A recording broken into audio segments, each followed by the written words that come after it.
إن الحمد لله نحمده ونستعينه ونستغفره ونؤمن به ونتوكل عليه ونعوذ بالله من شرور أنفسنا ومن سيئات أعمالنا من يهده الله فلا مضل له ومن يضلل فلا هادي له وأشهد أن لا إله إلا الله وحده لا شريك له وأشهد أن محمدا عبده ورسوله أما بعد فإن خير الحديث كتاب الله وخير الهدي هدي محمد صلى الله عليه وسلم وشر الأمور محدثاتها وكل محدثة بدعة وكل بدعة ضلالة وكل ضلالة في النار. أعوذ بالله من الشيطان الرجيم. بسم الله الرحمن الرحيم. يا أيها الذين آمنوا اتقوا الله حق تقاته ولا تموتن إلا وأنتم مسلمون.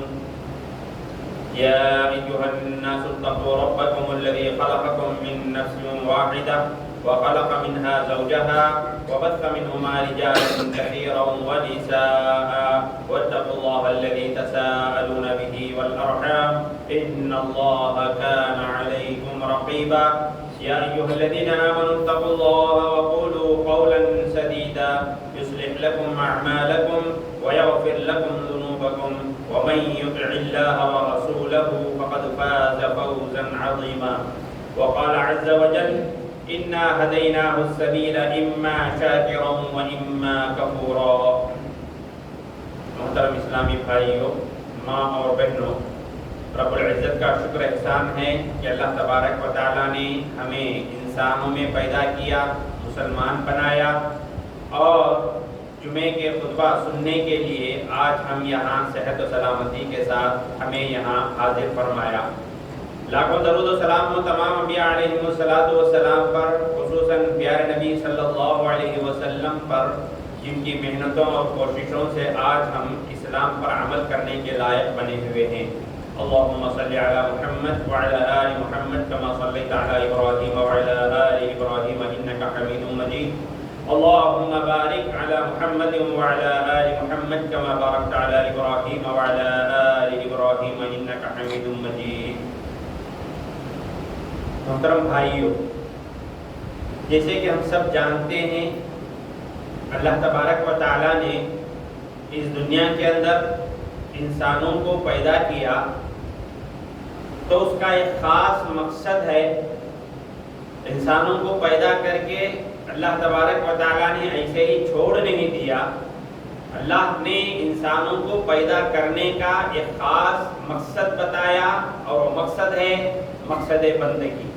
اللہ تبارک و تعالیٰ قرآن مجید کے اندر فرماتے ہیں افحسبتم انما خلقناکم عبثا وانکم الینا لا ترجعون. اے بندو، کیا تم یہ سمجھتے ہو کہ ہم نے تمہیں ایسے ہی بیکار پیدا کیا ہے اور تم ہماری طرف لوٹو گے نہیں؟ کیا تم یہ سمجھ رکھے ہو؟ تو میرے بھائیوں، اللہ نے انسانوں کو بیکار نہیں پیدا کیا ہے. اللہ نے انسانوں کو پیدا کیا ہے ایک بڑے مقصد کے تحت، اور وہ مقصد ہے رب کی بندگی، اللہ کی بندگی.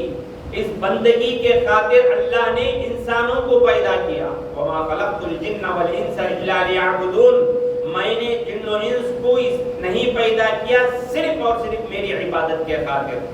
تو اللہ تبارک و تعالی انسانوں کو جو پیدا کیا ہے یہ صرف اور صرف اس کی بندگی کے لیے.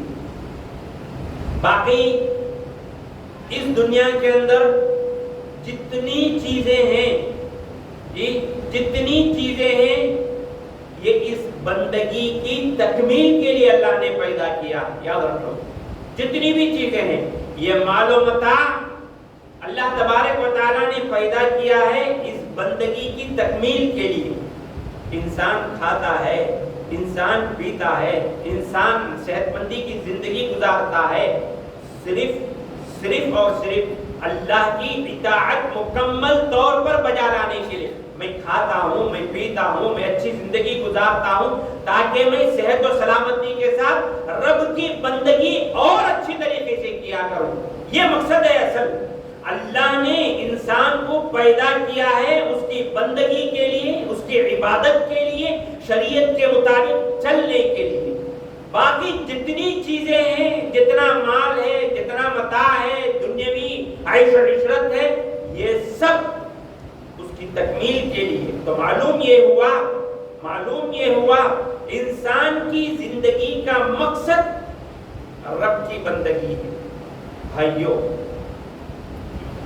یہ حقیقت بہت سارے لوگ جانتے ہیں، بہت کم لوگ ہوں گے جو اس حقیقت کو، جو ان کو معلوم نہیں ہے. بہت سارے لوگوں کو معلوم ہے.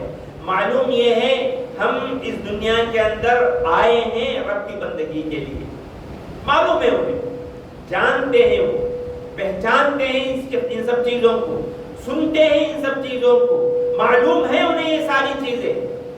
لیکن افسوس پھر بھی وہ اس حقیقت کو لے کر کیوں نہیں چلتے؟ اس حقیقت کا اقرار کیوں نہیں کرتے؟ اس حقیقت کو معلوم کر کے اس کے مطابق اپنی زندگی کیوں نہیں گزارتے؟ حق معلوم ہونے کے باوجود حق کو ایکسپٹ کیوں نہیں کرتے؟ کیا وجہ ہے؟ کیا وجہ ہے؟ کیا سبب ہے کہ مجھے یہ چیز معلوم ہے کہ یہ سچی چیز ہے، یہ حق ہے، اس کے مطابق میری زندگی گزرنی چاہیے، اس کے باوجود میں کیا کرتا ہوں؟ اس سے ہٹ کر میں اپنی الگ سی زندگی گزارتا ہوں. حق کو مانتا نہیں، حق کو جانتا نہیں، حق کے خلاف میں اپنی زندگی گزارتا ہوں. کیا مقصد ہے؟ مجھے معلوم ہے یہی حق ہے، ایسے ہی رہنا ہے، ایسے ہی زندگی گزارنا ہے. خالق کو یہی پسند ہے، رب کو یہی پسند ہے، اللہ کو یہی پسند ہے. جی مجھے معلوم ہے. اس کے باوجود آپ دیکھیں گے انسانوں کی میجورٹی، بہت سارے انسان اس کے خلاف زندگی گزارتے ہیں. حق معلوم ہونے کے باوجود، حق کو جاننے اور پہچاننے کے باوجود حق کے خلاف زندگی گزر رہی ہے. بھائیو، کیا وجہ ہے؟ انسان کو اللہ نے عقل دیا ہے، فطرت سلیمہ دیا ہے، اس کے باوجود انسان کیوں ایسی زندگی گزار رہا ہے؟ یہی کچھ اسباب آج ہم معلوم کریں گے. اللہ سے ہم دعا کرتے ہیں اللہ تبارک و تعالی ہم کو یہ حقیقت سمجھ کر اس کے مطابق ہم کو زندگی گزارنے کی اللہ ہمیں توفیق عطا فرمائے. مجھے بھی، آپ کو بھی، ہم تمام کو بھی. میرے اسلامی بھائی، دیکھو اس دنیا کے اندر انسان آیا، اس کے سامنے حق کی باتیں کی جاتی ہیں، قرآن و حدیث کی باتیں رکھی جاتی ہیں، حق اور ناحق اس کے سامنے اسے سمجھایا جاتا ہے. جی بہت کم لوگ ہوں گے جو اس بات کو سمجھ کر اس کے مطابق اپنی زندگی گزارتے ہیں، لیکن بہت زیادہ لوگ ہوں گے جو اس کے خلاف زندگی گزارتے ہیں. جی اس کے خلاف زندگی گزارتے ہیں. اس کی وجہ کیا ہے؟ علماء قرآن و حدیث کی روشنی میں اس کے اسباب بیان کرتے ہوئے سب سے پہلا سبب جو بیان کرتے ہیں کہ ایک انسان حق سے جو پھرتا ہے، حق پر جو عمل نہیں کرتا ہے، حق بات کو جو ابزرو نہیں کرتا ہے، اس کی سب سے پہلی اور سب سے بنیادی وجہ علماء بیان کرتے ہیں. کہتے ہیں سب سے پہلی علماء سے میری مراد بس ایسے ہی نہیں، قرآن و حدیث کی دلائل کے ساتھ، تو کہتے ہیں کہ سب سے پہلی اور سب سے اہم وجہ جو انسان حق کو مانے بغیر، حق کو ایکسپٹ کیے بغیر جو زندگی گزارتا ہے، اس کے سامنے اسے بتانے کے باوجود، اس کے سامنے ایک نہیں دو نہیں 100 مرتبہ اس کو بتانے کے باوجود حق کا جو انکار کرتا ہے، اس کی سب سے اہم وجہ، یاد رکھ لو، سب سے اہم وجہ جو ہے وہ ہے انسان کا تکبر. اللہ ہم سب کو اس تکبر سے بچائے.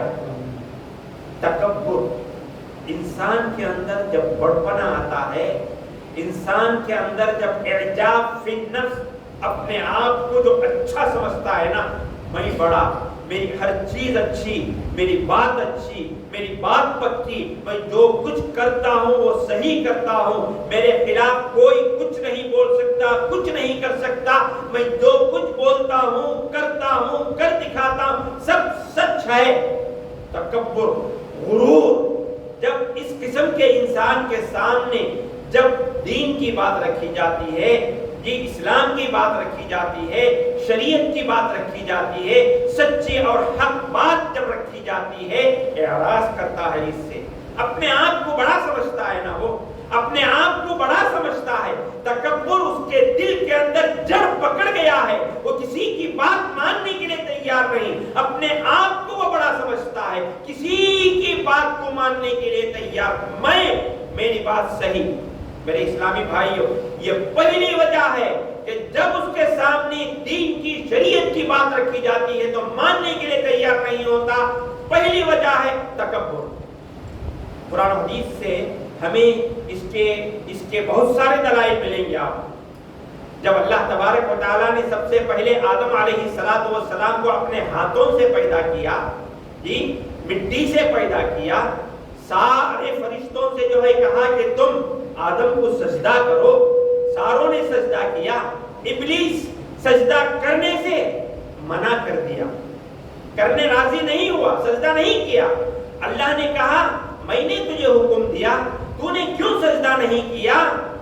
دیکھو انسان جو سوچتا ہے نا، اصل اس کی سوچ غلط ہوتی ہے۔ اس نے کیا کہا معلوم؟ انا خیر من، انا خیر من، میں اس سے بہتر ہوں، خلقتنی من نار وخلقتہ من طین، مجھے تو نے آگ سے پیدا کیا، اس کو مٹی سے پیدا کیا۔ آگ کی صفت مٹی کے سامنے بڑھ کر ہے، آگ کی صفت یہ ہے کہ وہ اوپر اٹھتی ہے، مٹی کی صفت یہ ہے کہ اسے روندا جاتا ہے، کھندلا جاتا ہے۔ جو چیز کھندلی جاتی ہے، روندی جاتی ہے، جو چیز اونچی ہوتی ہے، وہ اس کے سامنے جھکے گی نہیں، میں نہیں سجدہ کروں گا، سجدہ نہیں کیا اس نے۔ یہ ہے غرور، یہ ہے تکبر۔ میرے اسلامی بھائیوں، لمبا واقعہ ہے، آپ نے سنا ہے۔ اس کے بعد اس کے اس تکبر کی وجہ سے اللہ تبارک و تعالیٰ نے اسے جنت سے نکال دیا، وہاں ہم نہیں جانا چاہتے۔ ہم بتانا یہ چاہتے ہیں کہ اس کا جو قیاس آرائی تھی، اس کی جو عقل تھی، اس عقل کی وجہ سے جو اس کی سوچ تھی، غلط سوچ تھی، اپنے آپ کو بڑا سمجھا اس نے، ابلیس نے اپنے آپ کو بڑا سمجھا، اس تکبر کی وجہ سے اللہ نے اسے جنت سے نکال دیا۔ میرے اسلامی بھائیوں، یہی تکبر، یہی غرور انسان کو ہمیشہ تباہ و برباد کر کے رکھ دیتے ہیں، یاد رکھو۔ اسی لیے شریعت نے کہا کہ جس کے دل کے اندر رائی کے دانے کے برابر بھی تکبر ہو، جنت میں داخل نہیں ہوگا، وہ جنت میں داخل نہیں ہوگا۔ انسان کو تکبر کرنے کی کوئی وجہ نہیں۔ میں کیا ہوں؟ میں کیا ہوں؟ میری حقیقت کیا ہے؟ پانی کا معمولی سا ایک قطرہ، میری کوئی حقیقت نہیں ہے۔ ہر چیز میرا کنٹرول اللہ کے ہاتھ میں ہے، تو میں کو تکبر کرو۔ تکبر میں کیوں کروں؟ اس لیے شریعت کہتی ہے جس کے دل کے اندر رائی کے دانے کے برابر بھی تکبر ہو، وہ جنت میں داخل نہیں ہوگا۔ اسی لیے ایک مرتبہ پیارے نبی صلی اللہ علیہ وسلم نے جب یہ بات کہی تو صحابہ نے پوچھا، اے اللہ کے رسول، انسان چاہتا ہے کہ وہ اچھا پہنے، اچھے لباس پہنے، اچھے جوتے پہنے، کیا یہ تکبر میں شمار ہوگا؟ پیارے نبی صلی اللہ علیہ وسلم نے کہا، اے اللہ کے بندو، بات ایسی نہیں ہے، بات ایسی نہیں ہے۔ آپ غور سے سننا، بات ایسی نہیں ہے۔ پیارے نبی نے کہا، الکبر بطر الحق وغمط الناس۔ تکبر کیا ہے معلوم؟ تکبر کیا ہے معلوم؟ حق کا انکار کرنا۔ حق بات سامنے آ گئی، سچی بات سامنے آ گئی، حق کیا ہے آپ کے سامنے رکھ دیا گیا، لیکن حق بات کا انکار کرنا یہ تکبر ہے۔ ایسے ہی وغمط الناس، لوگوں کو حقیر سمجھنا، یہ ہے تکبر۔ تو بہرحال یہ تکبر، حق کا انکار کرنا، حق کو جو ہے اگنور کرنا، حق بات جب سامنے آ گئی تو اس پر عمل کرنے کے بجائے اس کا انکار کرنا، یہ اصل تکبر ہے۔ انسان اچھا پہنے، اچھا اوڑھے، اچھی زندگی گزارے، اس کا مقصد دوسروں کو جو ہے نیچا دکھانا نہیں ہے، یہ تکبر نہیں ہے۔ تکبر یہ ہے کہ آپ حق کا انکار کریں، یہ تکبر ہے۔ لوگوں کو حقیر سمجھے، اپنے آپ کو بڑا سمجھے، یہ تکبر ہے۔ بہرحال ایک انسان کے اندر جب یہ تکبر آتا ہے نا، یہ تکبر جب آتا ہے تو ایسی صورت میں وہ کیا کرتا ہے؟ حق بات کو ماننے سے انکار کرتا ہے. بچنا چاہیے ہم کو اس مذموم اور یعنی غلیظ صفت سے، یعنی بری صفت سے ہم کو جو ہے بچنا چاہیے. بطر الحق، حق کے انکار کرنے سے. آج ہم دیکھتے ہیں بہت ساری باتیں ہمارے سامنے آتی ہیں، بہت سارے احادیث ہمارے سامنے آتے ہیں، لیکن ہم اس کو ماننے کے لیے تیار نہیں ہوتے. کیوں؟ میرا امیج ڈیمیج ہو جائے گا، میں لوگوں میں چھوٹا ہو جاؤں گا، لوگ مجھے بری نظر سے دیکھنے لگیں گے. میں حق کو مانتا نہیں. کیوں؟ لوگوں کے نگاہوں میں چھوٹا ہو جاؤں گا. بھائیو، حق کو ماننا، حق کو مان کر چلنا، اگرچہ کہ لوگوں کے نگاہوں میں تم نیچے ہو جاؤ گے، رب کی نگاہوں میں تمہارا بڑا مرتبہ رہے گا. یاد رکھ لو، پوری دنیا تمہارے خلاف ہو جائے لیکن رب کا ساتھ اگر تمہارے ساتھ ہو جائے، پوری دنیا بھی مل کر تمہارا کچھ بگاڑ نہیں سکتی. تو حق بات آ جائے تو سب سے پہلے آپ اس کو اپنے سر اور آنکھوں پر رکھو. یہ سب سے بڑی بات ہے. اور ایک انسان حق کے انکار کرنے سے بھی جو ہے بچ جاتا ہے. میرے اسلامی بھائی، آپ دیکھیں گے یہودیوں کی ایک بہت بڑی صفت تھی. جو یہودی تھے ان کی ایک بہت بڑی صفت تھی. کیا تھی معلوم؟ یہ لوگ جانتے تھے، پیارے نبی صلی اللہ علیہ وسلم کو جانتے تھے، پہچانتے تھے. آپ کی جو صفات توریت کے اندر بیان کی گئی تھی اس کے مطابق پیارے نبی صلی اللہ علیہ وسلم پر رکھ کر جانچ کر سمجھ گئے تھے کہ یہی آخری نبی ہیں، سچے نبی ہیں. جان لیے تھے. لیکن قرآن مجید کو پڑھیے، الذین یعرفونہ کما یعرفون ابناءہم. یہ لوگ نبی کو ویسے پہچانتے تھے جیسے کوئی باپ اپنے بچے کو پہچانتا ہے، ایسے پہچان لیے. لیکن اس کے باوجود انہوں نے کیا کیا؟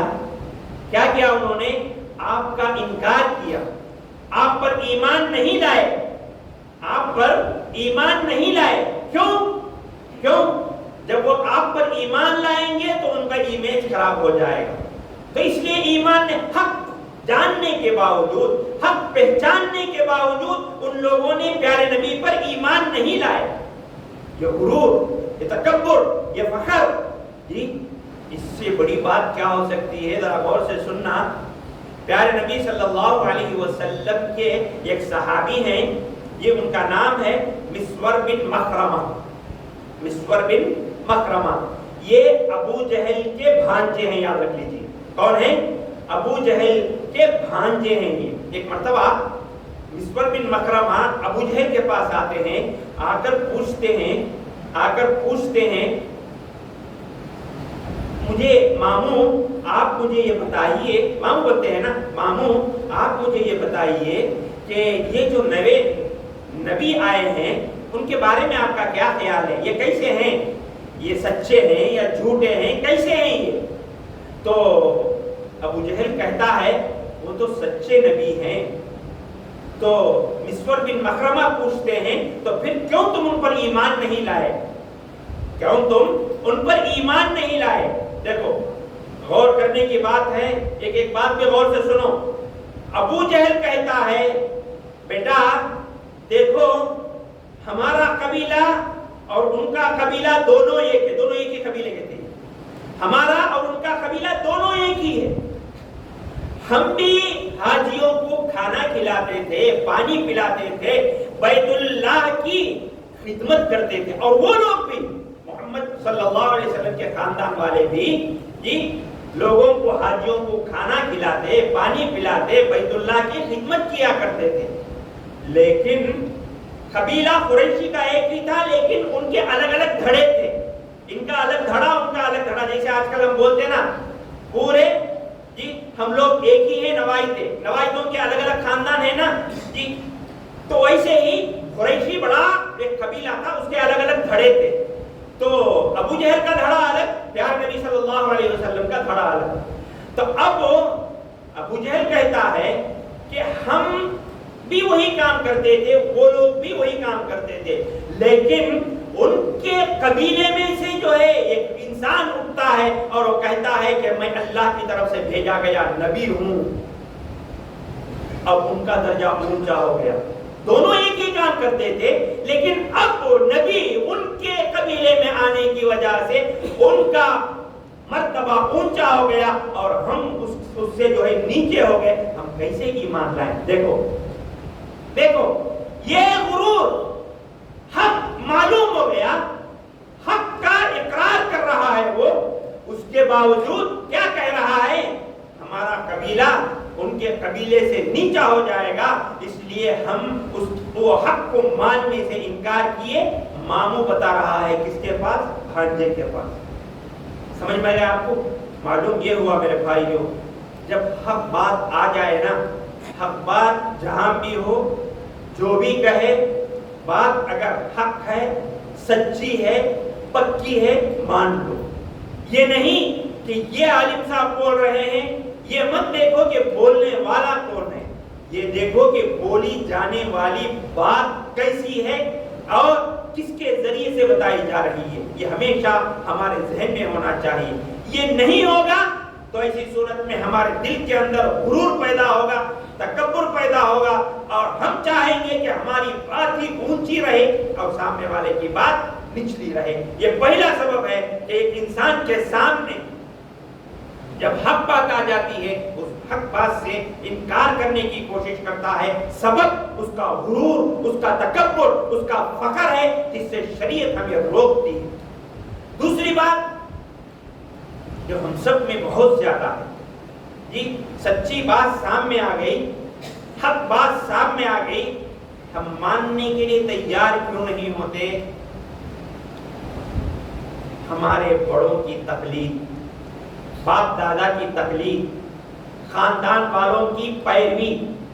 میں یہ کریا تو ہمارے گھر والے کیا بولتے کہ نا، حق معلوم ہو گیا، مجھے معلوم ہے کہ فاتحہ دلانا غلط ہے، چلا چہلم غلط ہے، قرآن خوانی غلط ہے، مجھے معلوم ہو گیا، دلیل میرے سامنے ہے، سب کچھ میرے سامنے ہے. اب میں کیا کرتا ہوں؟ میں یہ اگر کروں گا، میرے خاندان والے کیا بولیں گے کہ نا، میرے بڑے لوگ کیا بولیں گے کہ نا، میرے چچا میرے گھر کو آئیں گے نہیں نا، میری پھپھو میرے سے بات کریں گے نہیں نا، پورے گاؤں والے میرا بائیکاٹ کریں گے نا، جہنم میں جائے سارے. مجھے ضرورت ہے میرے رب کی مرضی، میرے رب کی خوشنودی، میرے نبی کی دلیل. یہ دو چیزیں مجھے میرے خبر میں کام آئیں گی. لوگوں کی باتیں، لوگوں کے کام، جی بنے بنائے یہ ساری چیزیں، یہ کہاں سے مجھے کام آئے گی؟ میرے خبر میں مجھے یہ کام نہیں آئے گی. تو میرے بھائیوں، یہ جو باپ دادا کی اندھی تقلید ہے نا، یہ چیز انسان کو حق ماننے سے روکتی ہے. یاد رکھو جی، آپ کو معلوم ہے نا جی، جب یہی دین کو، اسی شریعت کو پیارے نبی صلی اللہ علیہ وسلم جب مکے کے والوں کے سامنے رکھا تو انہوں نے کیا کہا؟ اِنَّا وَجَدْنَا آبَاءَنَا عَلَىٰ أُمَّةٍ وَإِنَّا عَلَىٰ آثَارِهِمْ مُقْتَدُونَ. اور دوسری آیت میں مُہْتَدُونَ. جی انہوں نے کہا کہ ہم ہمارے باپ داداؤں کو اسی حالت میں پایا اور ہم بھی اسی پر چلیں گے، اسی کی پیروی کریں گے. اور ہم بھی یہی کہہ رہے ہیں. ہم ہندو مسلم باتیں تو بہت کرتے ہیں، لیکن جب کام ہم کرتے ہیں تو وہی مکے والوں کے جو کافرانہ کام تھے، ان کے جو مشرکانہ عقائد تھے، کیا ہم اس پر نہیں چل رہے ہیں؟ میرے بھائی، اسلامی بات، شریعت کی بات، جی حدیث آپ کے سامنے رکھی جا رہی ہو اور آپ کہہ رہے ہو کہ ہمارے بڑے ایسے کرتے تھے، ہم بھی ویسے ہی کریں گے. میرے اسلامی بھائی، ہم کو یہ طریقہ اپنانا نہیں ہے. یہودیوں کی ایک بہت بڑی ایک فطرت تھی، ایک عادت تھی. کیا معلوم؟ قرآن مجید پڑھیے، یہودی کیا کہتے تھے معلوم؟ سمعنا وعصینا. سن لیتے تھے، سننے کے بعد کیا کہتے تھے؟ ہم نے سنا، اور اس کے بعد کہتے تھے ہم نے نافرمانی کی، انکار کر دیا. ایک کان سے سنے، دوسرے کان سے چھوڑ دیں. یہودیوں کی فطرت. صحابہ کی فطرت کیا تھی معلوم؟ سمعنا واطعنا. سورہ نور کو پڑھ کر دیکھیے، بڑی پیاری آیت ہے وہ شروع سے. جی سمعنا واطعنا، ہم نے سنا اور ہم اس کی پیروی بھی کی، ہم نے اس کی اطاعت بھی کی. یہ صحابہ تھے. جو ایک بات سن لیتے جو کا تو ویسے ہی عمل کرتے تھے، لیکن آج ہماری یہ عادت ہے ہمارے سامنے حق بات رکھی جائے، قرآن حدیث کی باتیں رکھی جائیں، ہم اس کے اندر چیوے گویاں کرتے ہیں، بال کی کھال نکالتے ہیں، یہ ایسا وہ ویسا، یہ ایسا نہیں وہ ویسا، عمل کرنے کے لیے پیچھے ہوتے ہیں، بحث کرنے کے لیے آگے آگے رہتے ہیں۔ شریعت ہم کو کہتی ہے کہ یہ کس کی فطرت ہے؟ یہ کس کی فطرت ہے؟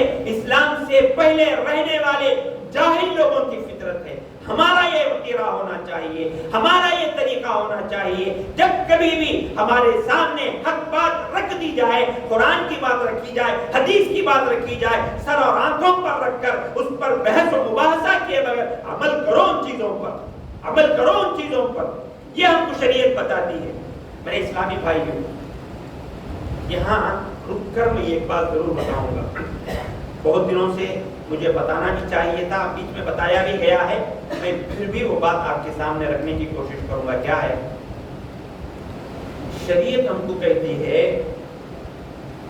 غور سے سننا، عمل بھی کریں گے انشاءاللہ، ہاں ماشاءاللہ سب بول رہے ہیں عمل کریں گے۔ شریعت کہتی ہے جمعے کے دن نہاؤ دھو اور جمعے کی تیاری کرو، پاک صاف کپڑے پہنو، اذان ہونے کے بعد ممبر پر خطیب چڑھنے سے پہلے مسجد میں آ جاؤ۔ ممبر پر جب خطیب چڑھ جائے گا، خطبہ شروع ہو جائے گا، تم آؤ گے بھی جمعے کا ثواب نہیں پاؤ گے۔ یہ حدیث ہے، میں اپنی طرف سے ایک بات بھی نہیں کر رہا، حدیث ہے۔ آؤ گے جمعے کا ثواب نہیں پاؤ گے۔ اب یہاں ہماری حالت کیا ہے؟ جمعہ جب شروع ہوتا ہے تو 3-4 آدمی رہتے ہیں، اور جب جمعہ ختم ہونے کے قریب آپ دیکھیے پوری مسجد ماشاءاللہ کہیں نہ کہیں بھری ہوئی نظر آتی ہے۔ یہ غلط ہے۔ ہم نے کہا نا، حق بات سامنے آ گئی مان لو۔ ہم بہت سارا وقت بہت ساری چیزوں کے لیے دے دیتے ہیں، اور جائز ناجائز وہ اور بات، لیکن بہت سارا وقت دوسروں کے لیے ہم دیتے ہیں۔ اللہ کے گھر میں اللہ کی عبادت کے خاطر تھوڑا ٹائم دو نا، 1 گھنٹہ، کم سے کم 1 گھنٹہ جمعے کے لیے دو نا۔ اور یہاں جو باتیں ہوتی ہیں قرآن و حدیث کی، کیا پتا کوئی نہ کوئی ایک بات ہمارے ذہن میں اتر جائے اور وہ بات ہماری زندگی بدلنے کا ایک سبب بن جائے۔ شاید تو میرے بھائیوں، آئندہ ہفتے سے آپ کوشش یہ کریں کہ جب خطبہ شروع ہو اس سے کم 15 منٹ پہلے اذان ہونے کے ساتھ آپ حاضر ہونے کی کوشش کریں۔ اس سے ہوگا کیا؟ جمعے کی نماز کا پورا ثواب ملے گا۔ جب جمعے کا خطبہ شروع ہو جاتا ہے تو ایسی صورت میں دروازے پر ٹہرے ہوئے جو فرشتے ہوتے ہیں دفتر رکھ کر جو نام لکھتے ہیں آنے والوں کا، وہ کیا کرتے ہیں معلوم؟ دفتر موج دیتے ہیں، بند کر دیتے ہیں، اور وہ بھی خطبہ سننے کے لیے بیٹھ جاتے ہیں۔ اس کے بعد جو بھی آتا ہے اس کا نام اس دفتر کے اندر نہیں ہوتا۔ تو میں نے کہا نا، جو باتیں ہم سنتے ہیں ان باتوں پر عمل کرنا چاہیے۔ اگر ہم یہ نہیں کرتے ہیں تو پھر کہیں نہ کہیں ہمارے دلوں میں یا تو تکبر ہوگا، یا تو ہمارے باپ داداؤں کی تقلید کرتے ہوئے ہم ان چیزوں کو چھوڑ دیں گے۔ اللہ ہم کو اس سے بچائے۔ میرے اسلامی بھائیوں، جیسے کہ ہم نے کہا، دوسری چیز انسان جو حق کو نہیں مانتا وہ اپنے باپ داداؤں کی تقلید میں یہ ساری چیزوں کو بھول جاتا ہے۔ باتیں بہت لمبی ہو رہی ہیں، بہرحال آپ دیکھیں گے پیارے نبی صلی اللہ علیہ وسلم جی اپنے چچا ابو طالب کی جب موت ہو رہی ہوتی ہے، وہاں پر آپ سامنے جا کر بیٹھتے ہیں، اپنے چچا کو سمجھاتے ہیں، اے میرے چچا جان، آپ صرف ایک کلمہ لا الہ الا اللہ پڑھ لیجئے، اس کلمے کے ذریعے سے میں کیا کروں گا؟ اللہ کے پاس میں تمہارے لیے حجت بن کر آؤں گا، اس کلمے کو حجت بنا کر اللہ سے ملوں گا۔ کلمۃ احاجک بہ الی اللہ، اس کلمے کے ذریعے سے میں اللہ کے سامنے ایک حجت قائم کروں گا آپ کے لیے۔ بازو میں ابو جہل بیٹھا رہتا ہے، وہ کہتا ہے کہ تم کیا اپنے باپ داداؤں کے دین کے علاوہ دوسرے دین پر مرو گے؟ کیا تم عبد المطلب کے دین کو چھوڑ کر مرو گے؟ سارے کے سارے مل کر فورس کرتے ہیں، دباؤ ڈالتے ہیں تو ایسی صورت میں آپ کے چچا کیا کہتے ہیں معلوم؟ میں مرتا ہوں عبد المطلب کے دین پر۔ ہو گیا نا کام، تمام ہو گیا نا۔ اپنے باپ دادا کے دین پر مرنے کی وجہ سے انہوں نے زندگی میں دین کی کتنی خدمت کی، آپ صلی اللہ علیہ وسلم کا کتنا ساتھ دیا، دین کے کتنے سہارا بنے، قدم قدم پر آپ کا ساتھ دیا۔ ابو طالب نے کیا فائدہ ہوا؟ کچھ فائدہ نہیں۔ آخر جہنم کے انگاروں میں آپ کو بھی جو ہے اس کا عذاب آپ کو بھی دیا جائے گا۔ سب سے ہلکا عذاب کیا ہے؟ جوتے پہنائے جائیں گے انگارے کے، جس کی وجہ سے دماغ کھولے گا۔ معلوم یہ ہوا کہ خود ان کے باپ دادا کے دین پر مرنے کی جو بات انہوں نے کہی، یہی بات ہے جو آج کل ہم بھی کر رہے ہیں۔ ہمارے سامنے حق بات رکھی جاتی ہے، ہمارے سامنے سچی بات رکھی جاتی ہے، ہم صرف ایک بات کرتے ہیں، ہمارے بابا ایسا بولے، ہمارے دادا ایسا بولے، ہمارا خاندان ایسا بولیا، ہمیں شروع سے ایسا کرنے کو آتے ہیں، تو تمہیں کیا آپ نبی بات بولتے ہیں؟ نبی باتیں، ایسی باتیں سنائی جاتی ہیں ہم کو۔ سنا ہم جو کچھ بولتے ہیں پہلے یہ دیکھو کہ اس کی کچھ دلیل ہے نہیں ہے، معلوم کرو۔ اگر ہم قرآن حدیث کے علاوہ کہتے ہیں تو آپ ہمارا گریبان آ کر پکڑو، ہمیں گالیاں دو، ہمیں مارو، ہمیں جو سزائے دو، ہمیں منظور ہے۔ لیکن جہاں قرآن کی بات ہو، جہاں حدیث کی بات ہو، یہاں نہ میرا خاندان کام آئے گا، نہ میرا باپ کام آئے گا، نہ میری دادی کام آئے گی، نہ میرا چچا کام آئے گا، کوئی کام نہیں آئے گا۔ یہاں کام آئے گا میرا عمل اور قرآن و حدیث کی سچی اور پکی بات کر پائیں گے۔ اسی طریقے سے میرے اسلامی بھائیوں، آپ دیکھیں گے کہ ہمارے جو خلفائے راشدین ہوا کرتے تھے، ہمارے جو صحابہ کرام ہوا کرتے تھے، ان کے سامنے جب بات رکھی جاتی، ان کو وہ بات معلوم نہیں تھی تو ایسی صورت میں اپنے سر اور آنکھوں پر بات کو رکھ کر اپنی بات کو چھوڑ دیا کرتے تھے۔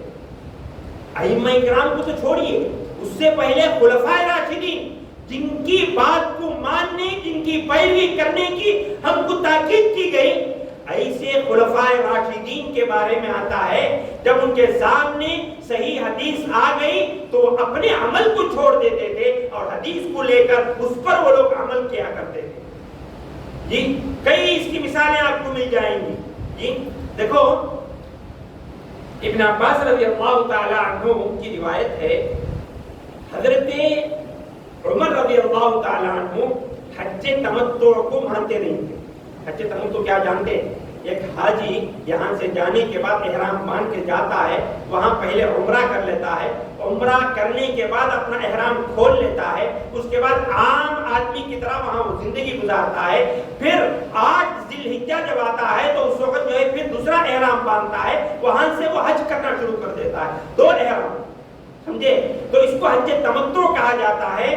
اس حج تمتع کو حضرت عمر رضی اللہ تعالیٰ عنہ مانتے نہیں تھے۔ حضرت ابن عباس رضی اللہ تعالیٰ عنہ سے پوچھا گیا کہ حج تمتع کے بارے میں تمہارا کیا خیال ہے؟ تو ابن عباس رضی اللہ تعالیٰ عنہ نے کہا حج تمتع تو اچھی چیز ہے، پیارے نبی صلی اللہ علیہ وسلم نے اگرچہ کہ حج تمتع نہیں کیا لیکن آپ نے اس کو پسند کیا اور کرنے کی نصیحت بھی کی۔ حضرت عمر کو جب یہ بات معلوم ہوئی تو حضرت عمر رضی اللہ تعالیٰ عنہ اپنے موقف سے رجوع کر لیے، اپنے موقف کو چھوڑ دیے اور حج تمتع کا اقرار کیا۔ کون؟ حضرت عمر رضی اللہ تعالیٰ عنہ۔ اسی طریقے سے بہت ساری باتیں اس بارے میں کہا جا سکتا ہے۔ خود حضرت عمر رضی اللہ تعالیٰ عنہ جی یہ جو انگلیاں کاٹ دی جاتی ہے نا، کسی سے جھگڑا ہو گیا تو جھگڑنے والا جو ہے دوسرے آدمی کی جو انگلی کاٹ دیا، تو ایسی صورت میں حضرت عمر رضی اللہ تعالیٰ عنہ اس کی دیت مقرر کی ہے۔ دیت کیا؟ مثال کے طور پر میں آپ کی آنکھ پھوڑ دیا تو آپ میری آنکھ پھوڑ سکتے ہیں، لیکن آپ کہتے ہیں میری آنکھ آپ پھوڑیں گے نہیں، اس کے بدلے پیسے لے لیں گے، اس کو کہا جاتا ہے دیت۔ میں کسی کو قتل کر دیا، وہ مجھے قتل کرنا چاہیے لیکن وہ کہتا ہے کہ میں قتل نہیں کروں گا، اس کے بدلے میں کچھ پیسے لے لوں گا، اس کو دیت کہتے ہیں۔ تو ایسے حضرت عمر رضی اللہ تعالیٰ عنہ انگلیوں کی دیت مقرر کی ہے۔ کوئی کسی کی انگلی توڑ دے گا اس کی دیت اتنی ہے، لیکن انہوں نے کیا کیا معلوم؟ حضرت عمر رضی اللہ تعالیٰ عنہ نے کہا انگلیاں ساری ایک نہیں، کوئی انگلی چھوٹی ہے، کوئی انگلی بڑی ہے، اس سے بڑی انگلی ہے، اس سے ٹھڈی انگلی ہے، تو انہوں نے کہا کہ ہر انگلی کی الگ الگ دیت ہے، جو انگلی جتنی بڑی ہوگی اس کی دیت اتنی زیادہ ہوگی، اتنی زیادہ پیسے ہوگی۔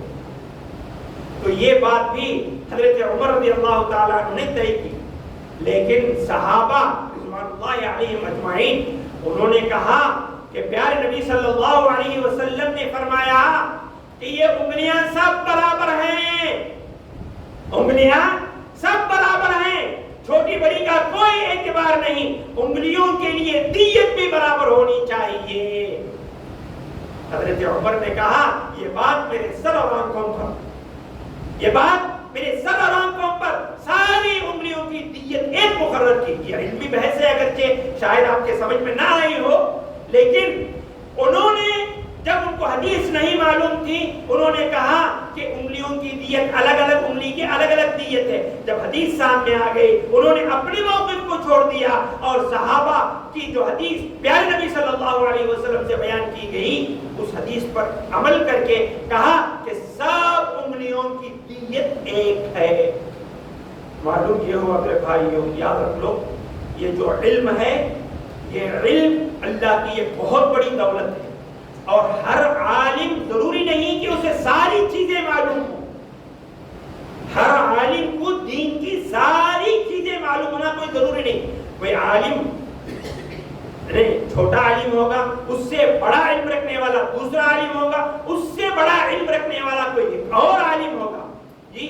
اسی لیے علماء کو تواضع اختیار کرنا چاہیے جی، جھک کر چلنا چاہیے، یہ نہیں کہ مجھے ہر چیز معلوم ہے، نہیں، غلط ہے۔ جو کہتا ہے کہ مجھے ہر چیز معلوم ہے وہ عالم نہیں، وہ جاہل ہے، جاہل ہے وہ۔ تو بہرحال حضرت عمر نے اس طریقے سے کیا۔ ایسے بہت ساری چیزیں ہم کہہ سکتے ہیں، بہت ساری چیزیں ہیں ہمارے سامنے، لیکن بات اتنی ہے میرے بھائیوں، بات اتنی ہے کہ جب حق بات ہمارے سامنے آئے تو ہم کو اس کا اقرار کر کے اس کو سر اور آنکھوں پر رکھ کر چلنا چاہیے۔ خود امام ابو حنیفہ رحمۃ اللہ علیہ، اللہ ان کو غریق رحمت کرے، بہت بڑے علامہ، بہت بڑے عالم تھے، ان کا علم سمندر جیسا تھا، اس کا کسی کو انکار نہیں جی، کسی کو انکار نہیں۔ حضرت امام ابو حنیفہ رحمۃ اللہ علیہ بہت سارے فتوے دیا کرتے تھے، ان فتووں میں کچھ ایسی چیزیں ہوا کرتی تھی جو حدیث سے ٹکراتی تھی۔ ان کے بعد ان کے جب شاگرد آئے تو انہوں نے دیکھا کہ ان کے فتووں میں اور حدیث میں ٹکراؤ ہے، امام صاحب کے قول کو چھوڑ دیے، حدیث کو لے لیے، اور انہوں نے کہا، غور سے سنو، غور سے سنو، ان کے شاگرد علماء نے کہا اگر امام صاحب کو یہ حدیث ملتی تو ایسی صورت میں امام صاحب اپنے قول سے رجوع کر لیتے، اس حدیث پر عمل کرتے۔ کون کہتے ہیں؟ ان کے شاگرد حضرات جی، ان کے شاگرد حضرات کہتے ہیں امام صاحب کو اگر حدیث مل جاتی تو ایسی صورت میں امام صاحب اس حدیث پر عمل کرتے، اپنے قول کو چھوڑ دیتے۔ بڑے پائے کے عالم تھے، قرآن و سنت کی انہوں نے اتنی خدمت کی، اتنی خدمت کی کہ ہم اپنے الفاظ سے بیان نہیں کر سکتے۔ ہم کبھی بھی کسی بھی امام کی حقارت کی نگاہ سے ان کو دیکھنا نہیں چاہیے، کبھی بھی کسی بھی امام کو ہم جو ہے غلط الفاظ سے یاد نہیں کرنا چاہیے، ان کے پیر کی دھول بھی ہم نہیں ہیں یاد رکھنا۔ بڑی خدمت کی انہوں نے، لیکن انہوں نے جس اعتبار سے خدمت کی بعد والوں نے تو اس کا پورا اجاڑ دیا اس کی خدمت جی۔ قرآن مجید کی یہ بڑی اچھی آیت آتی ہے اور بار بار ہم کو یاد آتی ہے، کیا ہے معلوم؟ اتخذوا احبارهم ورهبانهم اربابا من دون اللہ۔ یہود و نصارہ کے بارے میں کہا گیا یہودیوں کے عالموں نے عیسائیوں کے عالموں نے اپنے جو عیسائی لوگوں نے یہودی لوگوں نے اپنے عالموں کو اللہ کا معبود بنا دیا.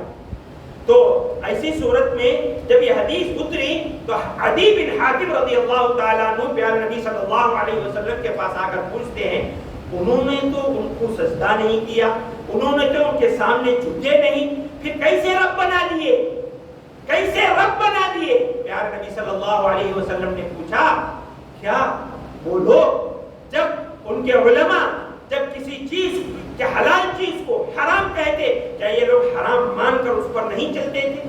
کسی حرام چیز کو حلال کہتے تو اس کو مان کر کیا یہ چلتے نہیں تھے؟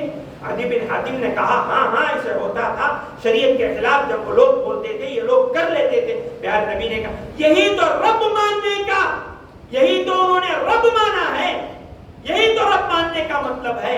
تو میرے بھائیو ہماری حالت یہ ہو گئی کہ ہم لوگ جو ہے قرآن و حدیث کو سن کر سمجھ کر اس پر عمل کرنے کے بجائے ہماری سوچ صرف ایک ہے فلاں نے کیا کہا, فلاں نے کیا کہا, اسی پر ہم چلیں گے. حالانکہ ان لوگوں نے ایسا نہیں کہا. اللہ کے بندو, انہوں نے کہا اذا صح الحدیث فهو مذهبی, جب حدیث صحیح تمہارے سامنے آ جائے وہی میرا مذہب ہے. انہوں نے تو کہہ کر گیا, کہہ کر چلے گئے, وہ تو کہہ کر چلے گئے. اور ہم ہیں کہ نہیں, ہم جو ہے وہی کریں گے جو ہمارے لوگ کہیں گے. یہی تو اندھی تقلید ہے جس سے بچنے کا ہم کو جو ہے کہا گیا ہے. اسی لیے پیارے نبی باتیں بہت ہیں, انشاءاللہ پھر کبھی. پیارے نبی صلی اللہ علیہ وسلم نے ایک دعا سکھائی ہے, یاد رکھو. ہم میں سے ہر ایک کو اس دعا کو یاد بھی کرنا چاہیے, پڑھنا بھی چاہیے. کیا دعا ہے معلوم؟ بڑی آسان دعا ہے. اللہم ارنا الحق حقا وارزقنا اتباعہ وارنا الباطل باطلا وارزقنا اجتنابہ. اے اللہ ہم کو حق سمجھ کر اس کی اتباع کرنے کے اللہ ہمیں توفیق دے. اے اللہ غلط بات کو باطل کو باطل سمجھ کر اس سے بچنے کے اللہ ہمیں توفیق عطا فرما. یہ پیارے نبی صلی اللہ علیہ وسلم کی بڑی پیاری دعا ہے اور ہم بھی آج اسی دعا کے ساتھ اپنے خطبے کو ختم کرتے ہیں. اللہم ارنا الحق حقا وارزقنا اتباعہ وارنا الباطل باطلا وارزقنا اجتنابہ. آمین. بارک اللہ لنا ولکم بالقرآن العظیم ونفعنا وإياكم بما فيه من الآيات والذكر الحكيم. إنه تعالى جواد كريم ملك قدير رؤوف رحيم ورب الحليم.